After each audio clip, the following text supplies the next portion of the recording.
Boa noite, irmãos. Bem-vindos a mais um culto da Conexão Nikkei Piedade. Que bom podermos estar mais uma vez aqui juntos para louvar a Deus.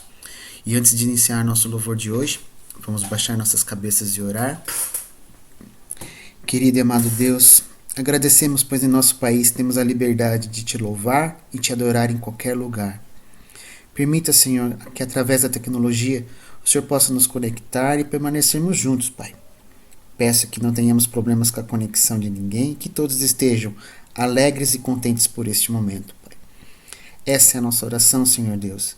Em nome do seu Filho amado Jesus. Amém. Amém. Somos filhos de um Deus vivo, que nos amou a tal ponto de entregar a vida de seu Filho Jesus, para que fôssemos libertos do pecado e diante deste ato de amor, cabe a nós glorificar nosso Senhor através do nosso louvor e adoração. Por isso, vamos cantar com muita alegria nosso primeiro louvor.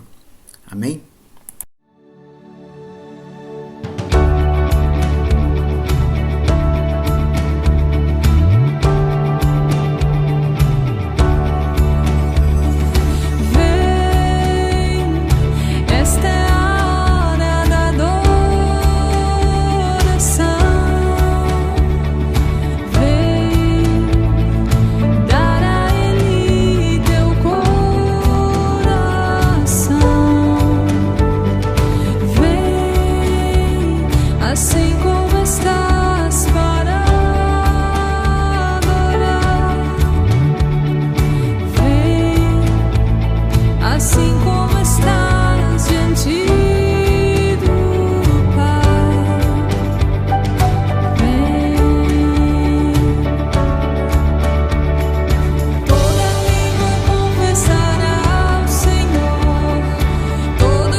A verdadeira adoração a Deus é muito mais que apenas cantar louvores, erguer as mãos para o alto e dizer palavras lindas de agradecimento. Para adorar a Deus de verdade, devemos permitir que Ele esteja em primeiro lugar em tudo na nossa vida. Que Ele seja o único e digno de receber a nossa adoração. Amém?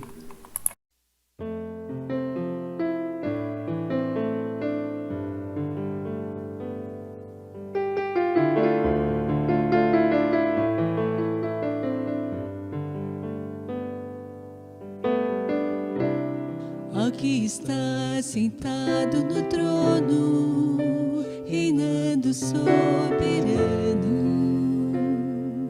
seja a glória ao Rei do universo, autor da existência, seja a honra, seja o louvor, toda adoração. El Shaddai,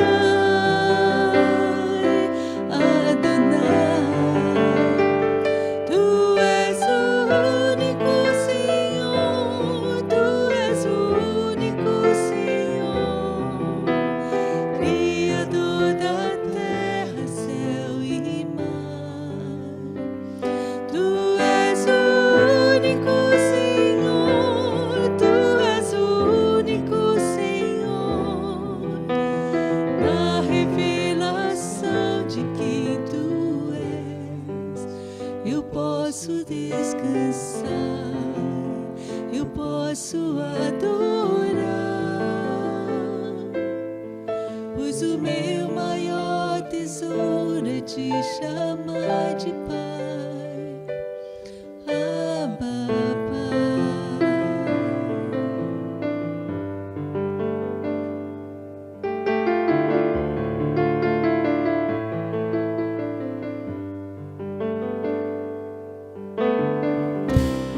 Ao que está sentado no trono, reinando soberano, seja a glória ao Rei do universo, autor da existência, seja a honra, seja o louvor e toda adoração. El Shaddai, Adonai, Tu és o único Senhor, Tu és o único Senhor, Criador da terra, céu e mar.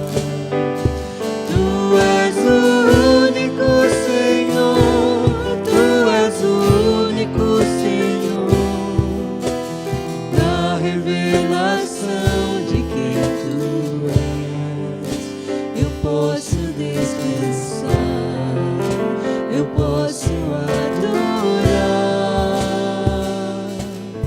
pois o meu maior tesouro é te chamar de Pai, Abba, Pai.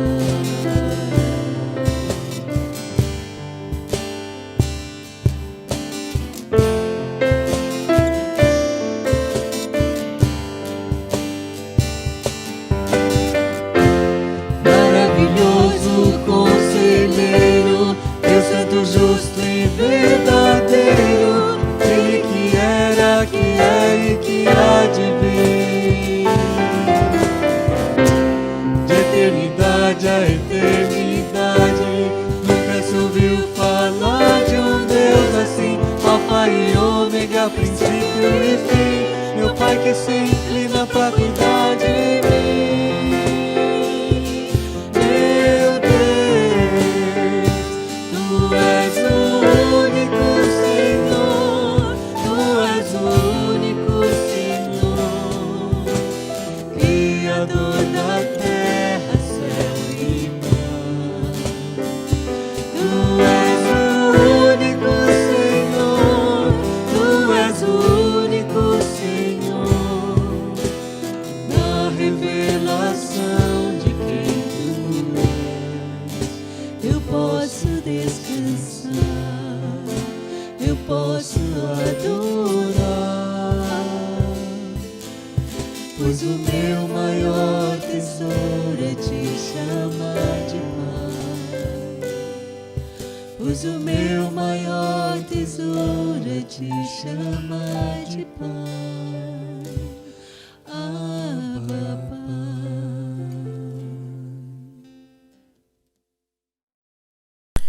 nós precisamos ter o desejo constante de fazer o que Deus pede. E em cada decisão que tomar, peça sua orientação para que a vontade dele prevaleça sobre a nossa. Ele é o único que nunca irá falhar com a gente. Então não deixe nada te afastar dele. Entregue tudo a ele e faça como Jesus disse em Mateus 16, 24 a 25. Se alguém quiser acompanhar-me, negue-se a si mesmo. Tome a sua cruz e siga-me. Pois quem quiser salvar a sua vida, a perderá. Mas quem perder a vida por minha causa, a encontrará. Amém?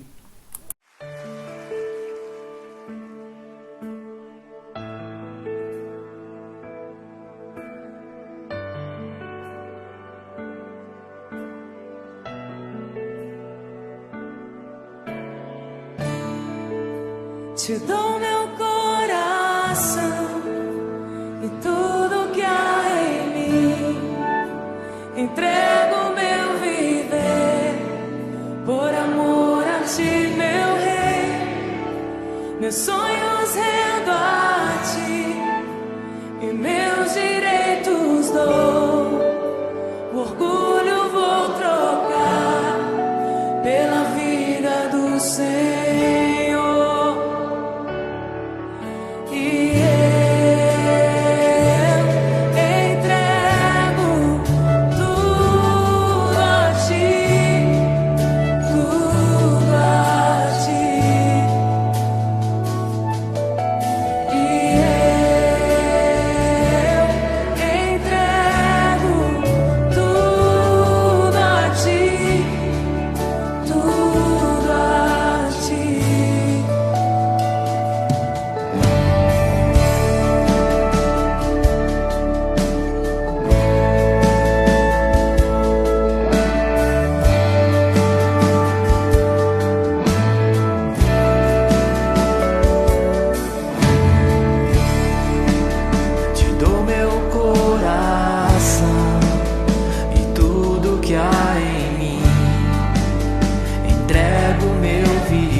Por amor a ti, meu rei, meus sonhos vendo a ti e meus direitos dou.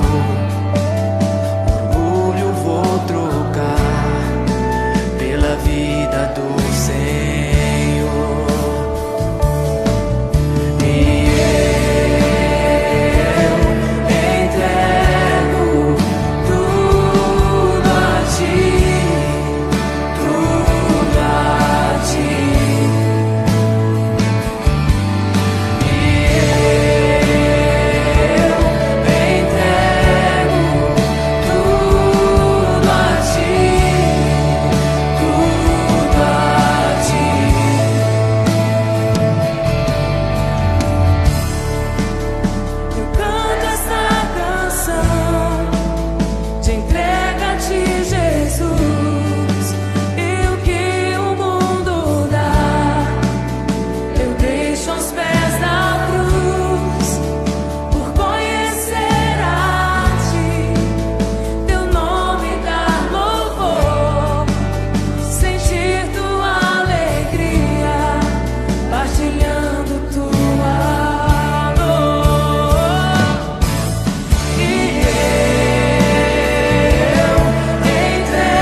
Para encerrar o louvor de hoje, vamos baixar nossas cabeças e orar.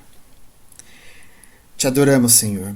Saiba que entregamos nossas vidas a Ti com grande alegria, Pai, pois sabemos que o Senhor nos ama tanto que permitiu que seu único filho sofresse e morresse por nossos pecados. Não há prova, e não há prova maior do que essa, Senhor. Pedimos pela vida dos nossos irmãos, em especial do pastor Daniel, que neste momento ele seja usado como seu instrumento, Pai, para levar tua palavra até nós. Que o Senhor prepare nossos corações e mentes para poder recebê-lo. Nos proteja e nos guarde durante essa semana, Senhor Deus. Essa é a nossa oração, em nome do seu Filho amado Jesus. Amém. Amém.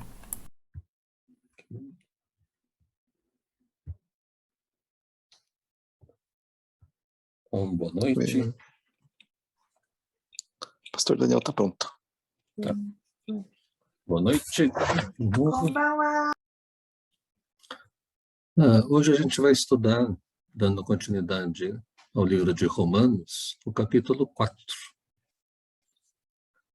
E antes de falar de Romanos 4 mesmo, eu queria definir algumas palavras, e que eu vou mostrar daqui a pouco, mas em especial queria ouvir algumas respostas, né? Então você pode abrir seu microfone e responder, me ajudar a pensar junto aqui. Para ir para o céu, para poder entrar no céu, quais são os requisitos? O que a gente precisa fazer para poder ir para o céu? Posso ouvir algumas respostas? A Nara falou confessar nossos pecados. Se a gente confessa os nossos pecados, a gente vai para o céu? Isso? Uma das coisas. Uma das coisas. Isso é verdade. Por que a gente tem que confessar nosso pecado? Para ser perdoado, arrependimento. Né? Precisamos. Arrependimento, perdão.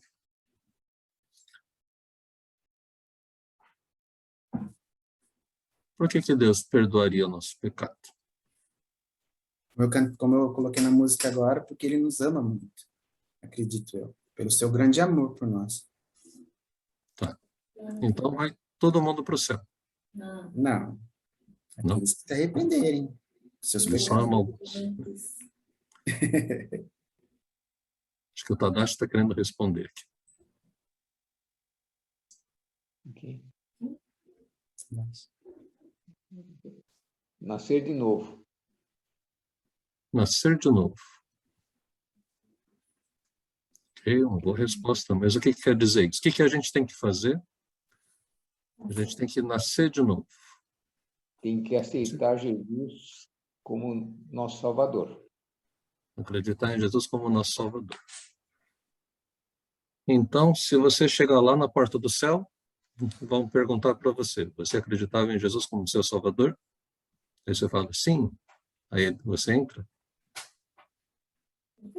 E você entra? Não. Acho que tem que completar. É uma avaliação, né? Oi? Nara falou que vai ter uma avaliação. Vai ter uma avaliação? De como você foi aqui na Terra. Vai depender, eu acho. Você tem que ser obediente. E obediente, tem muitas coisinhas. Opa. Estamos chegando onde a gente quer chegar. Para entrar no céu tem que ser filho de Deus. A seguir os passos de Cristo também, né? Seguir os passos de Cristo.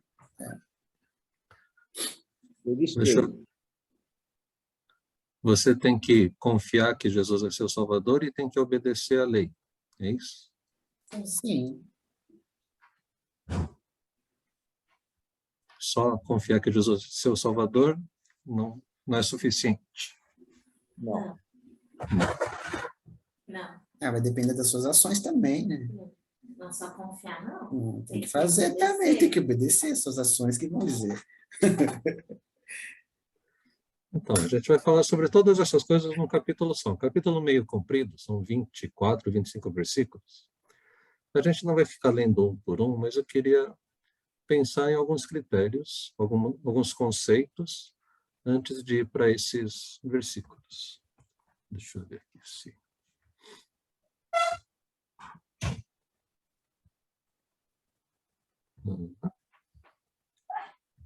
A gente vai falar de justificação pela fé, que é o tema do capítulo 4. Aí ele apresenta alguns conceitos, vocês estão vendo na tela, né? Primeiro, de crédito e débito. Talvez os menores não saibam, talvez já saibam, né? O que é crédito e o que é débito? Se você olha no seu extrato, crédito é o que está acrescentando, é o que você depositou na conta. E débito é o que tirou da conta.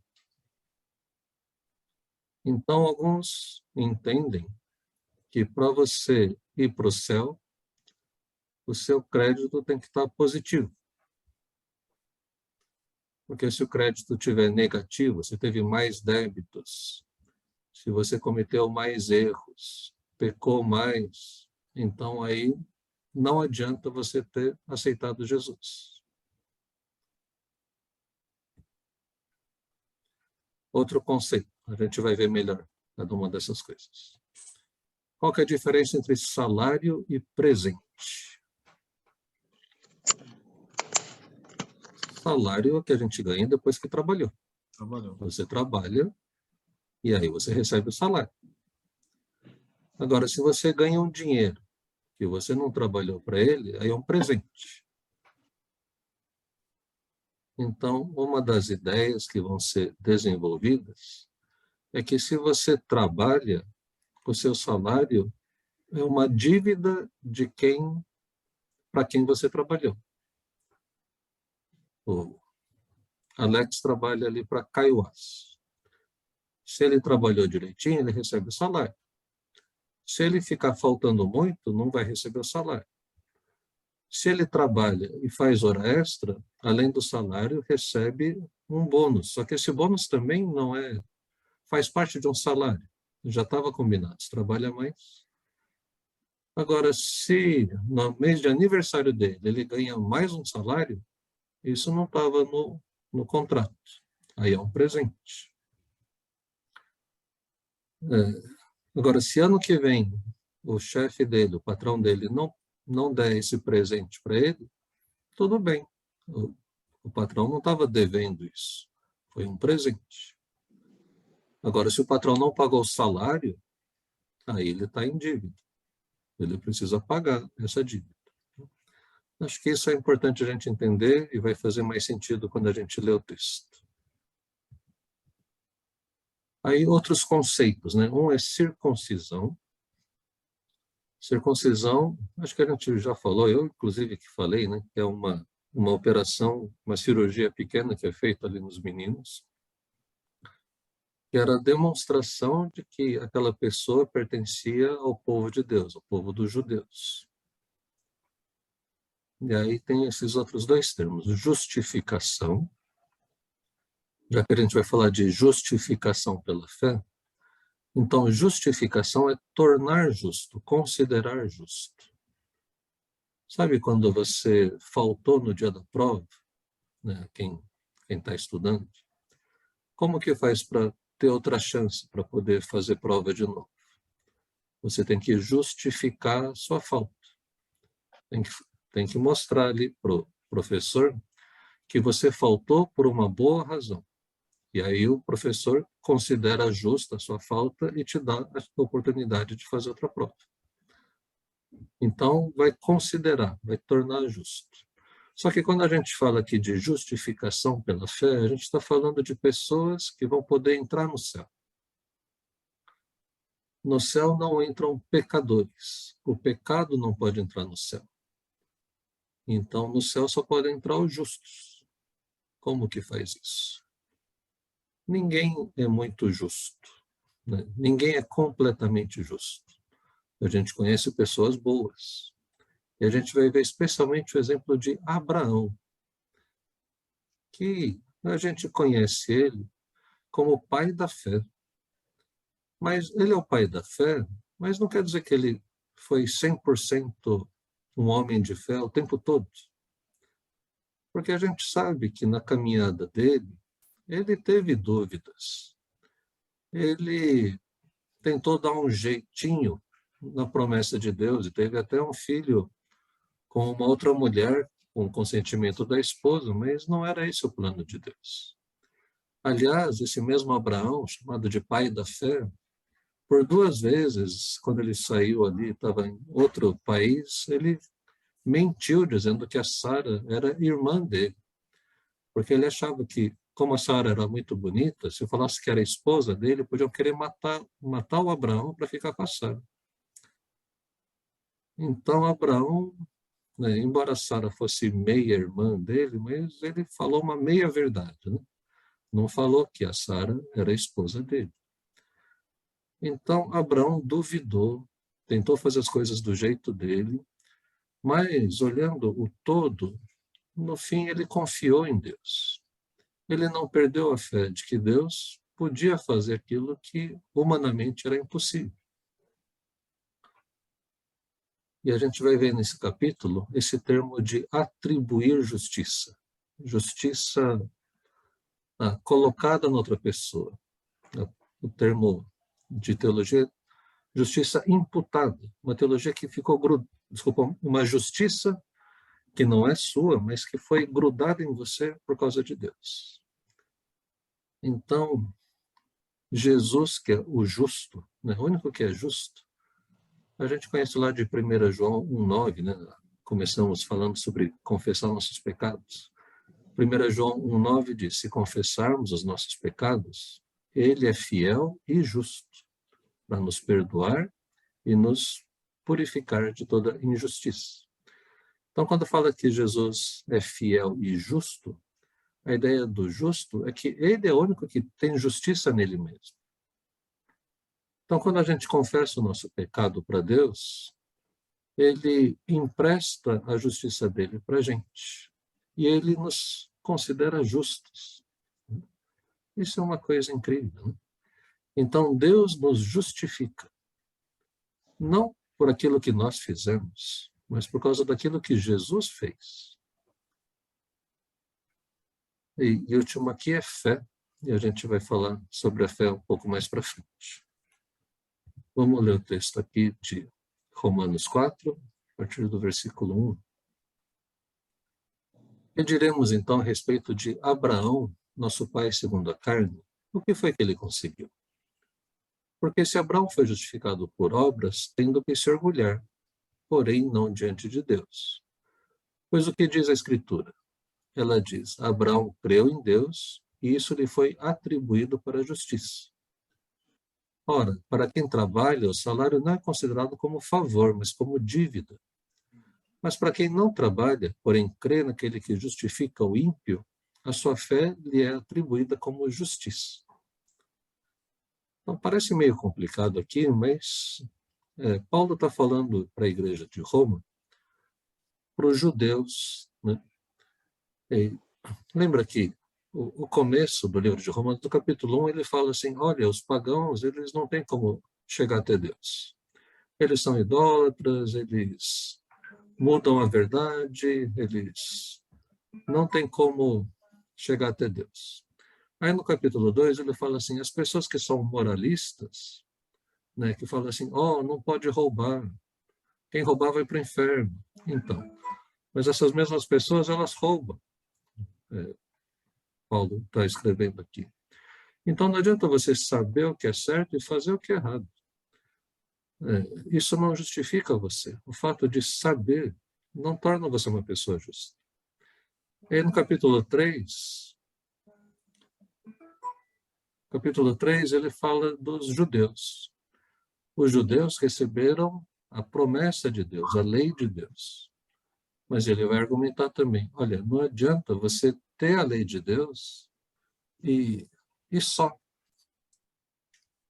Capítulo 3, os judeus têm a lei, mas isso não os torna justos. Então aqui no capítulo 4, Paulo ainda está falando para os judeus. Está falando, olha, o nosso pai Abraão, porque todo judeu sabe que é o Deus de Abraão, Isaac e Jacó, eles são descendentes de Abraão, são filhos de Abraão. E Paulo vai dizer, se Abraão foi justificado pelas obras, né, pela obediência da lei, ele poderia se orgulhar, mas, assim, pensa bem, diante de Deus, o que ele podia falar? O que a Bíblia fala? Ele vai mencionar que Abraão creu em Deus. e isso lhe foi atribuído como justiça. O fato de Abraão ter crido em Deus, ter confiado em Deus, isso tornou Abraão justo, independente das obras dele. Ele vai usar essa figura aqui do salário. Se Abraão tivesse feito uma coisa boa, merecesse a salvação, Deus teria que pagar para ele, como se fosse pagar o salário dele. Então não tem a ver com o favor de Deus ou com a graça de Deus, seria simplesmente um pagamento. Mas, no caso do Abraão, ele simplesmente creu. Né? Creu naquele que justifica o ímpio. O ímpio é aquele que não tem temor a Deus, aquele que não tem piedade. Falando de piedade, né? Não a cidade, né? Mas quem não tem espiritualidade, quem não se importa com Deus. Então, Deus é aquele que justifica aquele que é ímpio. Né? Como que ele justifica? Através da fé. Se o ímpio tem fé, essa fé é atribuída como justiça. Espero não ter complicado muito. Vamos continuar lendo o texto aqui. E ele vai mencionar um segundo personagem. Um é Abraão, que é o pai da nação, e outro é Davi. Davi foi o principal rei, o rei amado, o homem segundo o coração de Deus. E é assim que Davi declara ser bem-aventurado, bem-sucedido, aquele a quem Deus atribui justiça, independentemente de obras. Davi disse, bem-aventurados aqueles cujas transgressões são perdoadas e cujos pecados são cobertos. Bem-aventurado aquele que o Senhor jamais atribuir pecados. Então, veja o que está escrito e aquilo que não está escrito. Né? O que não está escrito? Bem-aventurados aqueles cujas transgressões são perdoadas e que ele se esforça bastante para não pecar mais. Né? Não está escrito essa outra parte. Eu sei que quando a gente fala do nosso relacionamento com Deus, quem anda com Deus não pode viver em pecado, sem dúvida. Mas algumas pessoas acham que pelo seu próprio esforço, né, ele consegue se salvar. Então, de alguma forma, no ambiente religioso, essa foi a maior briga de Jesus.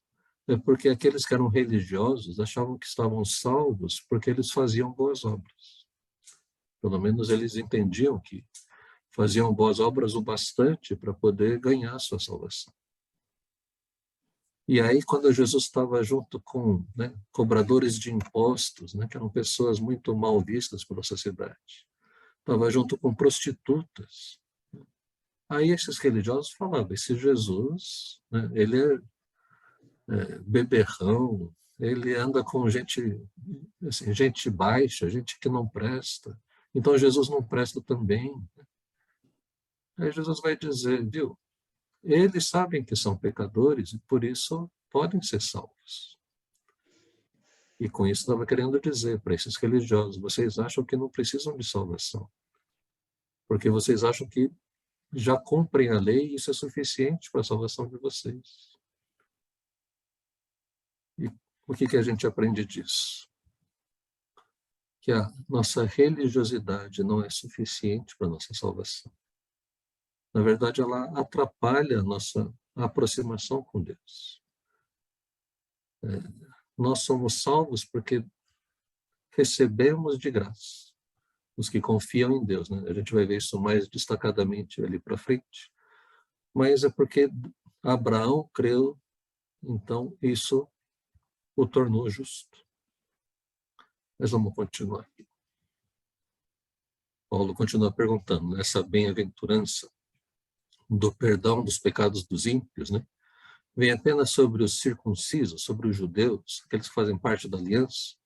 Ou será que ela também vem sobre os incircuncisos, sobre aqueles que não são judeus? Então, era ditado entre eles, a fé foi atribuída a Abraão para a justiça. Como que essa justiça foi atribuída para Abraão? O Abraão já era circuncidado ou não era circuncidado? Pois é, pensa bem, Quando Deus faz a promessa para Abraão, ele não tinha sido circuncidado ainda. Então, quer dizer que a salvação, vem para todo mundo. A circuncisão é um selo, é um testemunho da justiça da fé que ele teve. Mas uma fé que ele teve quando ainda não era circuncidado. E aí a conclusão do Paulo é para que Abraão não seja só pai dos judeus, né? Mas também de todo mundo que crê, mesmo que não seja circuncidado.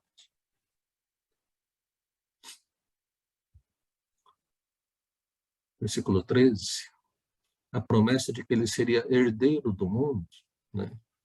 Abraão recebe a promessa, né? Olha para as estrelas, tenta contar elas, olha para a areia do mar, assim vão ser os seus descendentes. E quando Deus faz essa promessa para Abraão, Abraão não tinha nenhum filho. E Abraão vai ter filho com 100 anos. Nessa última visita que ele recebe de um anjo, provavelmente, Abraão sabe, olha, eu já tenho 100 anos e já não, meu corpo não é mais como antes. E o corpo da Sara, minha esposa, já foi jovem, mas nunca teve a capacidade de gerar um filho. Mas se Deus está falando que eu vou ser pai de muitas nações, por que não? Não foi Deus que criou o céu, o universo todo, a terra? Né? Deus tem poder para fazer isso? Tem. Então, a fé é uma convicção apesar do nosso sentimento. Não apesar dos fatos, né? Mas apesar do nosso sentimento. Porque qual é o fato? O fato é que Abraão não tinha mais capacidade de ter filho. A Sara nunca teve capacidade de ter filho. Isso quer dizer que eles nunca vão ter filhos? Bom, se Deus falou que vão ter, eles podem ter. E, aliás, eles vão ter um filho. E foi isso que Abraão creu. E foi isso que Deus levou em consideração para chamá-lo de pai da fé. A promessa de que seria herdeiro do mundo não veio a Abraão ou a sua descendência por meio da lei, e sim por meio da justiça da fé. Quando fala da obediência da lei, a lei chega para Moisés quase 500 anos depois, 480 anos depois de Abraão. Então não tinha como Abraão obedecer a lei, porque não tinha lei. Tem essa lei escrita no coração e Deus pediu para ele ser circuncidado e circuncidar os da sua casa. Mas não deu as outras regras. Essa coisa de honra seu pai e sua mãe, não darás falso testemunho, não matarás. Abraão não tinha essas leis escritas. Tinha no coração, assim como outros povos que não têm a lei de Deus ainda. Bom, mas tudo isso é para dizer que o fato de ter a lei não torna os herdeiros da lei automaticamente herdeiros da salvação, mas que a nossa salvação vem pela fé. Versículo 15 diz, porque a lei suscita a ira, mas onde não há lei, também não há transgressão. Assim, se não tem lei, como que você vai ser acusado de ter quebrado a lei? Então, Abraão não quebrou nenhuma lei, porque nem tinha a lei de Deus. Mas, de modo geral, toda vez que a gente fala de lei, a gente acaba usando para comparar com outras pessoas, para julgar as outras pessoas e não a gente mesmo.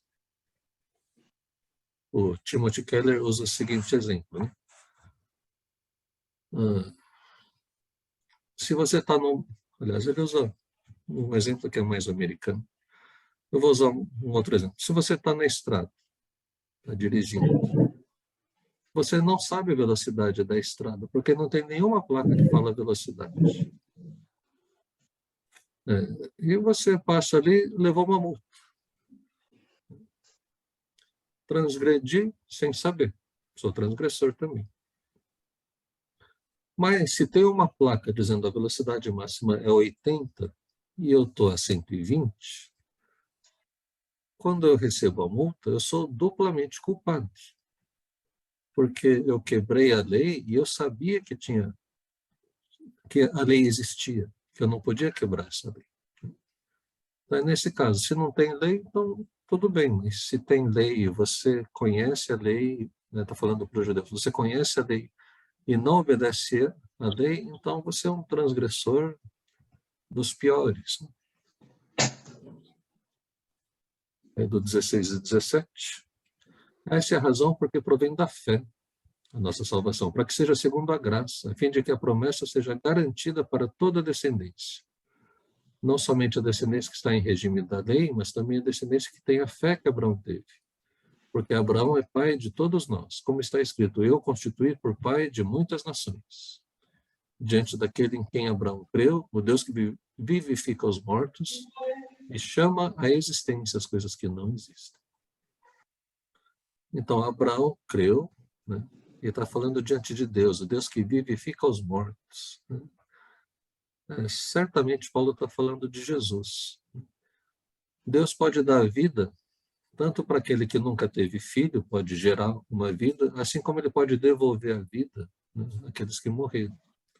Então, Deus chama à existência as coisas que não existem. Então, Deus estava dizendo, você vai ter uma descendência.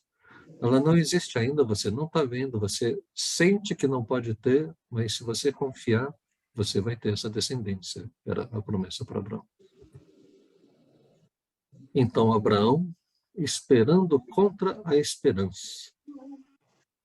Esse versículo é muito bonito. Né? Como que a gente espera contra a esperança? Se eu tenho esperança, né? Mas não tinha como ter esperança nesse sentido de certeza que eu vou ser pai de muitas nações, porque a minha esposa tem 20 anos e a gente quer ser pai de 8 filhos. Né? Não. Abraão já tinha 100, a esposa tinha 90, e eles nunca tiveram filhos. Então, Abraão está esperando contra a esperança, do ponto de vista humano. Esperando contra a esperança, ele creu para vir a ser o pai de muitas nações, segundo lhe havia sido dito. Assim será a sua descendência. E sem enfraquecer na fé, levou em conta o seu próprio corpo já amortecido, tendo ele quase 100 anos, e a esterilidade do ventre de Sara. Olha o versículo 19. Sem enfraquecer na fé, ele levou em conta os fatos. Ele já tem quase 100 anos, a Sara nunca teve filhos, mas ainda assim eu vou ter fé.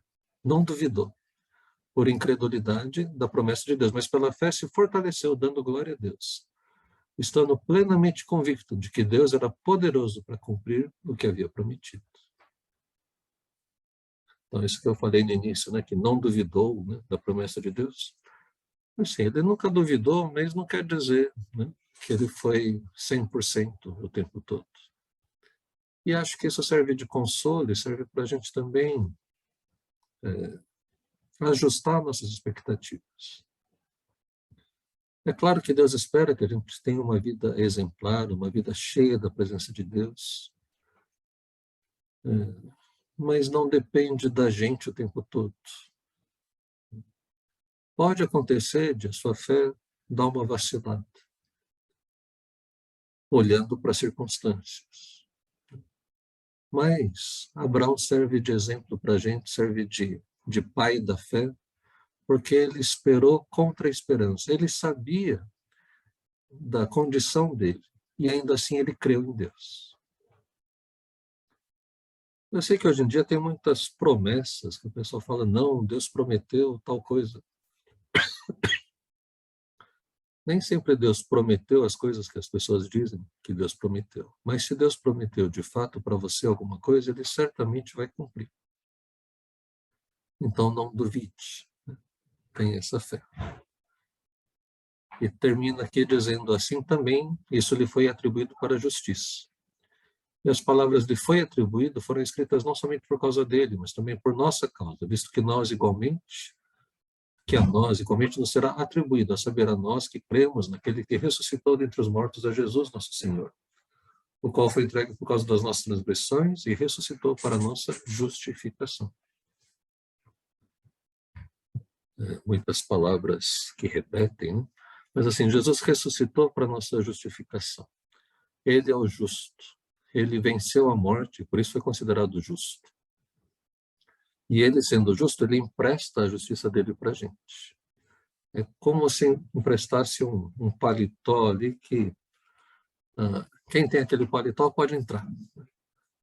Fala assim, mas esse paletó não é meu. Eu sei, é de Jesus, mas se você colocar ele e entrar, então vão deixar você entrar. Não precisa ter dúvida.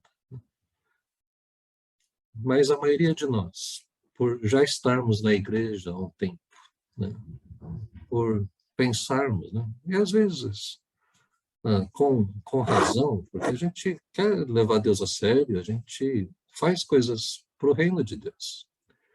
Mas não são essas coisas que a gente faz para Deus que nos levam para o céu. O que nos leva para o céu é fé na graça de Jesus. Receber esse presente. Depois a gente vai ver que a gente vai edificar sobre essa base da fé. E o que a gente constrói em cima, de fato, vai ser provado para ver se foi só uma questão de carnalidade, foi para se mostrar para os outros, ou para parecer melhor que os outros, ou se foi para Deus mesmo. Então isso a gente vê depois. Mas para entrar no céu, é só a graça de Jesus.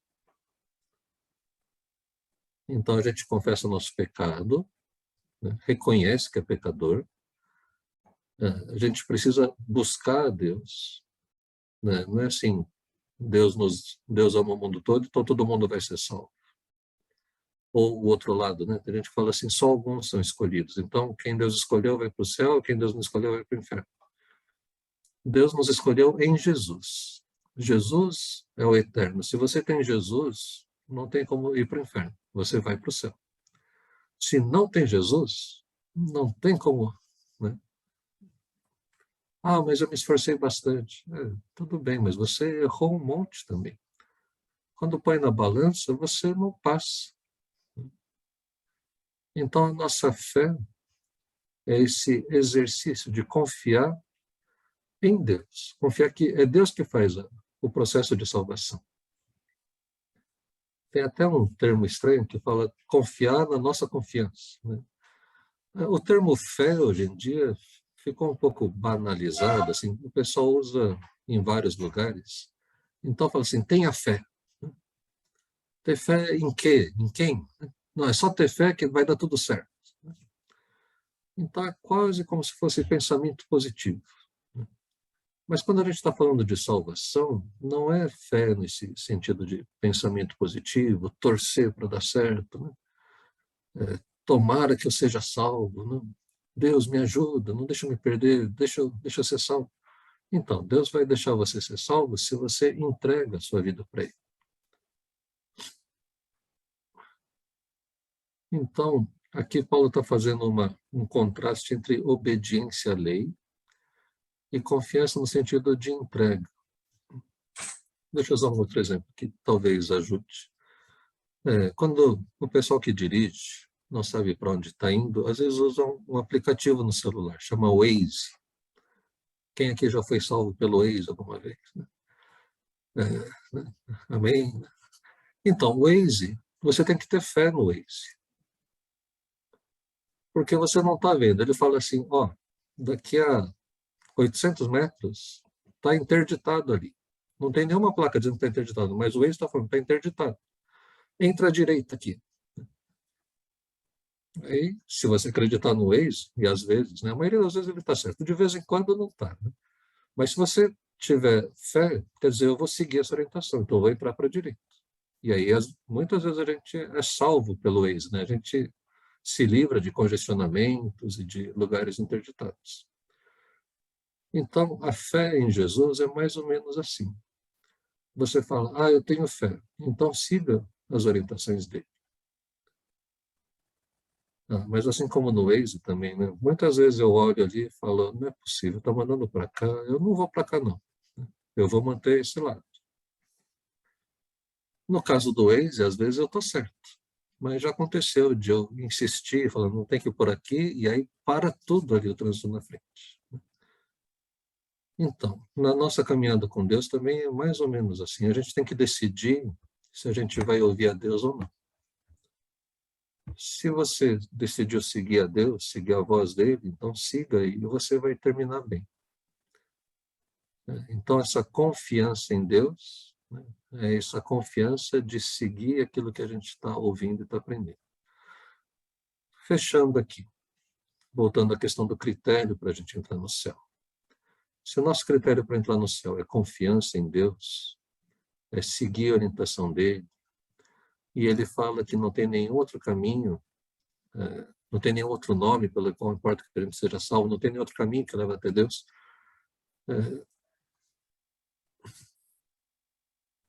O que a gente tem que fazer? Precisa, de fato, entregar nossa vida para Deus. Enquanto você está num grupo de pessoas que buscam a Deus, pessoas religiosas, mas você mesmo não tomou sua decisão pessoal, isso não é suficiente, né? Então, entenda o seguinte critério. Quando chegar lá no céu, você disser, não, eu participei de todos os cultos online da Conexão Nikkei Piedade. Fala, parabéns. Né? Que mais? Né? Assim, o fato de você dizer que, né, participou do culto aqui não te dá acesso ao céu. Aí você fala assim, não, eu acredito que Deus existe. Que bom. Você sabe que até os demônios creem e eles tremem de saber que Deus existe? Aí aquela pergunta é engraçada. Qual que é a diferença entre um crente e um demônio? Porque o crente fala que acredita em Deus, o demônio também acredita que Deus existe. E não só acredita que existe, mas ele treme de medo. Qual que é a diferença de um crente para um demônio? A pessoa fica pensando, ixi, não sei. Né? Olha, se você não sabe, pode ser que você seja o outro. Né? Se você é o crente, você é aquele que obedece. Porque o demônio, ele sabe que Deus existe, sabe que a Bíblia é a palavra de Deus, ele sabe tudo, que ele tem que confessar nosso pecado, ele sabe que tem que viver em santidade, mas ele não faz essas coisas. Ele treme porque ele tem medo de Deus. E às vezes nem isso a gente tem, né? Então, que isso possa ajudar a gente a entender nosso caminho para Deus, se a gente está no caminho certo, e se não está, hoje é o momento de acertar com ele. Tá bom? Vamos ter um tempo de oração? Senhor Deus, nós pedimos que o Teu Espírito, né, hoje que é domingo de Pentecostes, que o Teu Espírito Santo que veio para começar a igreja e veio com a função de nos convencer do pecado, que somos pecadores, precisamos confessar nossos pecados, veio também para nos convencer do juízo, né, que um dia vamos prestar contas diante de Deus. Cada um de nós, de tudo aquilo que a gente fez, pensou ou deixou de fazer, vamos prestar contas da nossa vida para o Senhor. E por último, o Espírito Santo veio também para nos convencer da justiça. Essa justiça que está em Jesus e que pode ser emprestada, pode ser atribuída, né, a cada um que confessa e crê no Teu nome. Então eu oro, Senhor, para que cada um aqui tenha a firme convicção de que tem entrada livre, passe livre para entrar no céu, porque recebeu Jesus, anda com Jesus, e por isso continuará com Jesus depois. Abençoa a vida de cada um aqui, Senhor. Dá essa fé, que o Teu Espírito possa conduzir para mais perto do Senhor, para se tornar de fato filho de Deus. É a nossa oração em nome de Jesus. Amém e amém.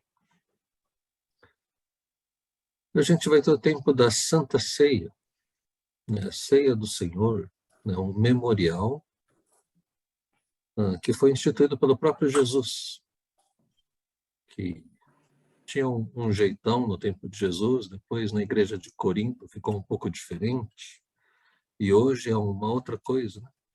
Mas tem o mesmo propósito, que é lembrar que Jesus morreu por nós, que fomos batizados para dentro do corpo de Cristo, somos membros uns dos outros, precisamos uns dos outros, e a esperança de tomar essa ceia com Jesus lá no céu. Então, a Santa Ceia fala do sacrifício de Jesus, fala da unidade do corpo de Cristo e fala da esperança da ressurreição, da esperança de estarmos com Deus. Então, se você tomou a decisão de entregar sua vida para Jesus, nem que tenha sido hoje, você pode participar da ceia aqui com a gente. Se ainda não tomou essa decisão, não faz muito sentido, porque a gente está celebrando a unidade do corpo de Cristo. Então, eu vou fazer uma outra oração. Deus, nós louvamos o teu nome por esse momento da ceia. Oramos para que possa ser alimento para o Espírito, possa curar nossas feridas, curar enfermidades, mas acima de tudo nos fazer lembrar do amor de Jesus lá na cruz por nós, que pertencemos uns aos outros e que um dia, quem sabe em breve, tomaremos a ceia contigo aí no céu. Abençoa cada um que vai participar. Abençoa os elementos, né, o pão e o suco de uva. Em nome de Jesus. Amém. Na noite que Jesus foi traído, ele tomou o pão, agradeceu a Deus, depois ele partiu e deu aos seus discípulos, dizendo: comam, esse é o meu corpo, que é rasgado, que é partido em favor de vocês. E sejam agradecidos. Vamos fazer isso.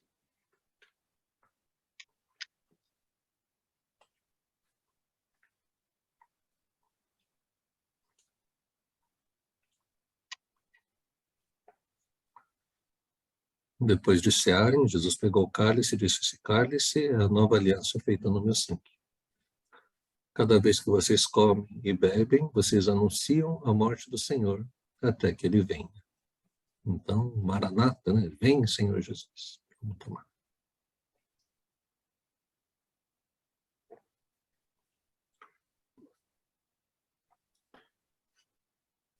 Me acompanha na oração que Jesus nos ensinou.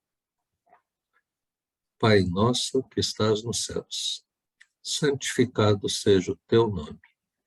Venha o teu reino e seja feita a tua vontade, assim na terra como no céu. O pão nosso de cada dia nos dá hoje e perdoa as nossas dívidas, assim como nós perdoamos aos nossos devedores. E não nos deixes cair em tentação, mas livra-nos do mal, pois teu é o reino, o poder e a glória para sempre. Amém e amém. Devolver para o Fernando e Nara, e vamos esperar o pessoal voltar do grupo em japonês. A gente já escutou o louvor em japonês também.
Bom, pessoal, este é o momento que agora temos os pedidos de oração, os agradecimentos. Fiquem à vontade. Quem quiser falar com a gente, expor, esse é o momento, tá bom?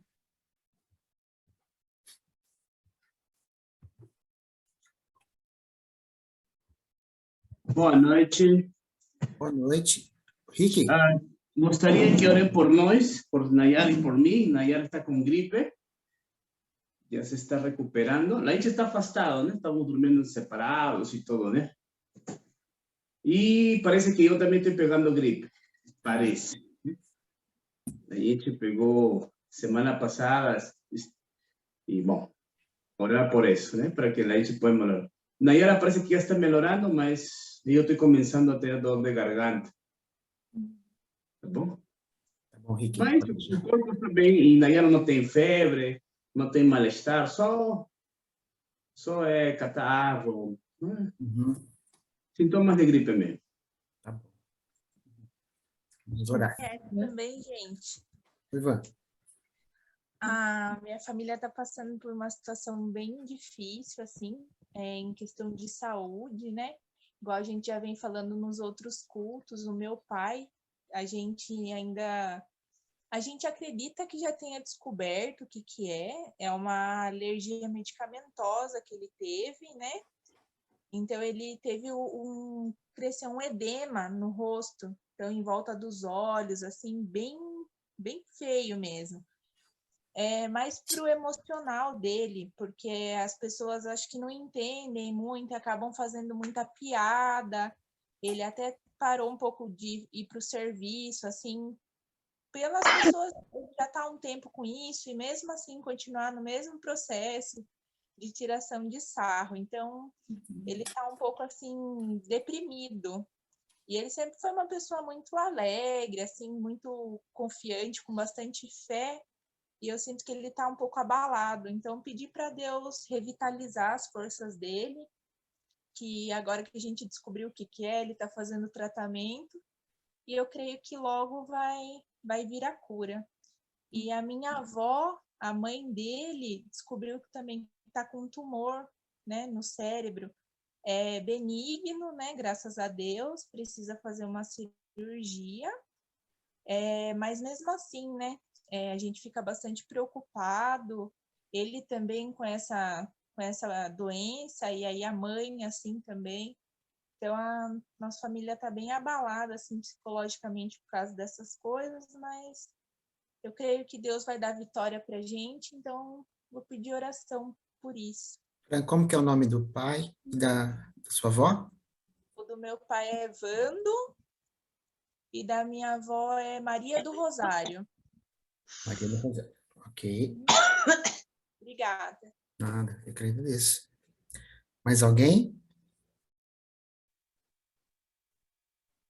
Eu queria agradecer por essa oração que teve, por meu cunhado e cunhada, está tudo se recuperando, e agradeço e peço que continue orando para que seja restaurado por completo. Eles estão recuperando. Obrigada. Ok, mandei aqui. É. Mais alguém? Eu queria pedir pelo Alfa, né? A gente está tentando começar já há um mês, tá uma luta, uma briga, mas a gente vai vencer, se Deus quiser. Nós tínhamos proposto um novo horário, mas aí já teve empecilho de novo.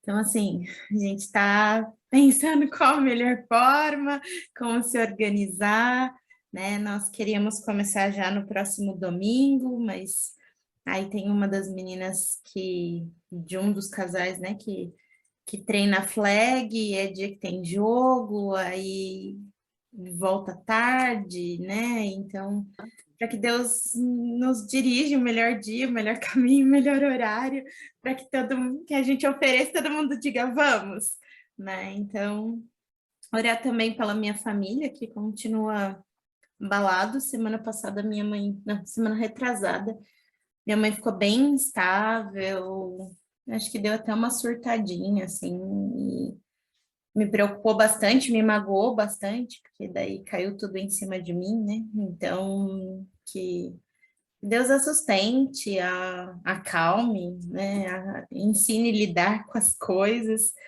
Minha mãe é muito desesperada, até um pouco imatura para lidar com problemas, então peço por ela e pelos irmãos que ainda continuam em conflito, né? Por conta do meu avô, então tá um pouco difícil essa situação. Mas é isso. Mais alguém? Alex, acho que eu vi você levantar a mão. Ontem eu fui ver meus sobrinhos lá do Juninho que nasceram, né? Eu tive a alegria de carregar eles lá.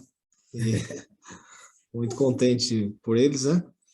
É pena que eles não estão aqui com a gente, mas agradecer pela vida deles, né? Do Ian e do Eduardo, os nenezinhos que estão muito pequenininho ainda, muito...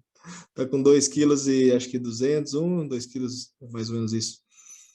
Então, bem pequenininhos, mas graças a Deus estão com saúde, que Deus continue sustentando eles.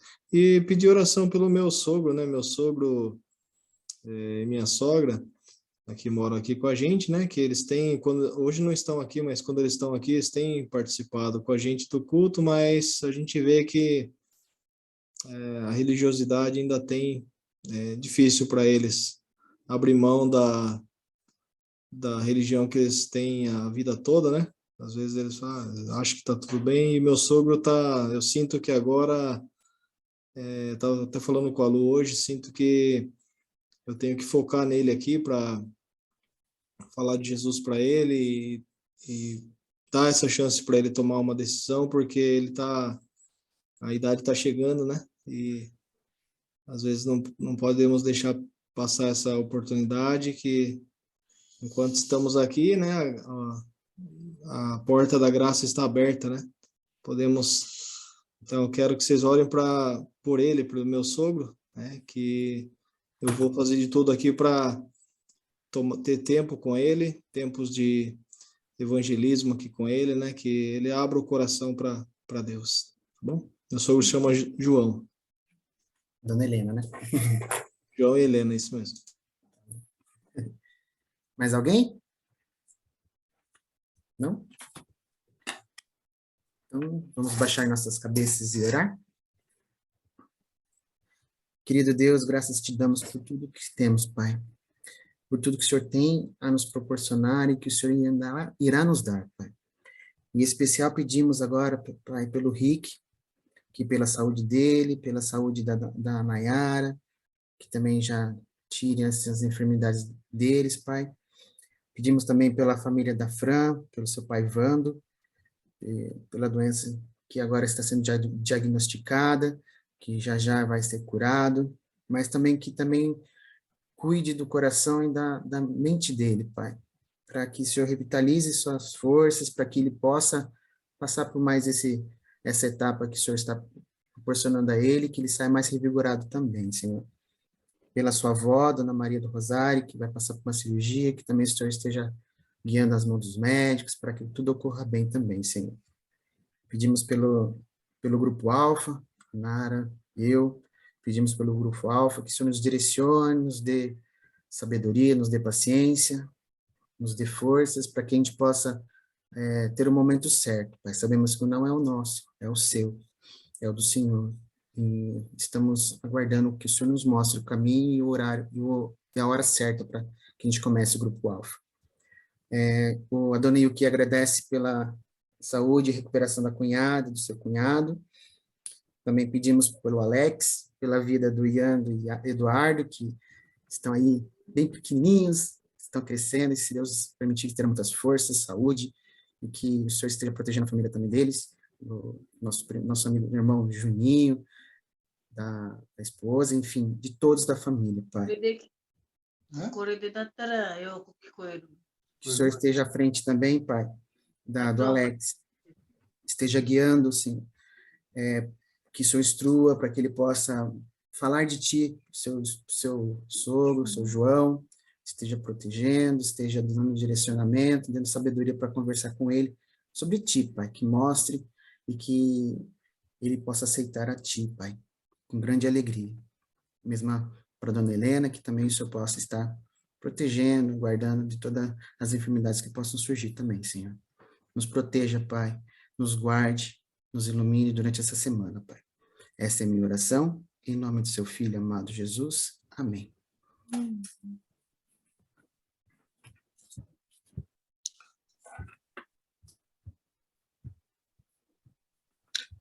Que a graça do nosso Senhor Jesus Cristo, o amor eterno do Pai e a comunhão do Espírito Santo seja convosco, sempre e para sempre. Amém. Amém. Pessoal, obrigado pela presença de todos. Que Deus os proteja, nos guarde essa semana e que nos encontraremos de novo semana que vem, se Deus quiser. Fiquem com Deus. Abraço a todos, gente. Boa noite. Boa noite. Boa noite. Oyasumi nasai. Tchau, tchau. Tchau, tchau. Tá.